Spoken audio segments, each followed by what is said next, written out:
Oh my gosh, so last week we went from Massachusetts to Detroit, which is a really long run in a short amount of time. We visited a really good friend and his family in a cute tiny town in the east side of Massachusetts. I don't remember the name, but we had a blast playing spike ball in the backyard, going to a really fun farm that had live music playing, a beer garden. It was a total blast. After that, we cruised out to Newport to do the cliff walk for a little while.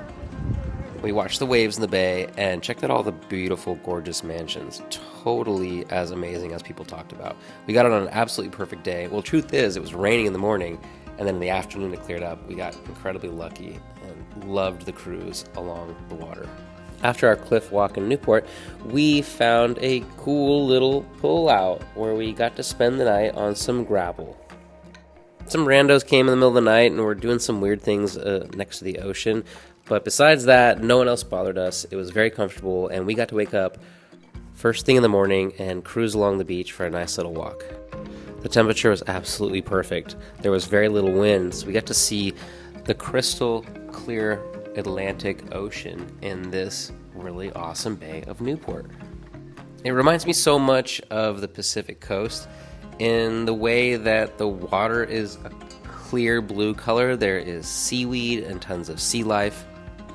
There are rocky shores and tons of little inlets and bays, similar to maybe an area in Big Sur or in Southern California. Again, this pullout was such a score because we were right along the water. We found it on Isle Overlander. We didn't get bothered at all, and there was a few other people parked in a area nearby. The sad part of the story was after we camped in Newport, I had to drop Connor off at the airport in Boston, and that's when I made the trek solo out to Detroit. The fun little stop, though, was in Niagara Falls, an unexpected treat. There were these white, fluffy things floating in the air everywhere, and I kept trying to catch them like snowflakes in the air. Niagara Falls was amazing. The energy of the water is something I just can't explain.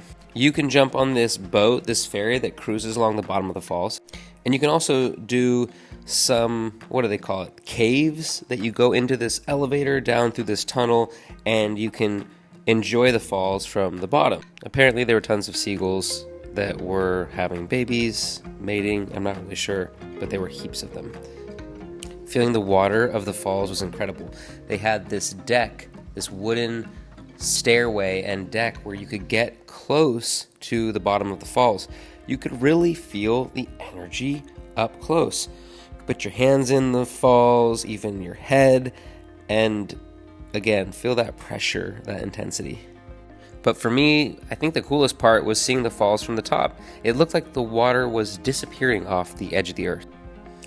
I filled up gas every few hours and cruised along Lake Erie. From Detroit, I flew to LA.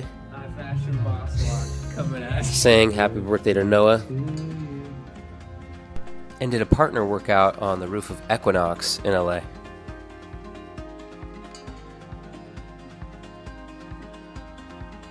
I'm really grateful for this really fun week.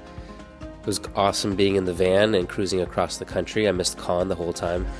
I'm grateful for my friend Ash for picking me up and taking me to the airport, where I hung out in the Polaris United Business Lounge awaiting my flight to Hong Kong.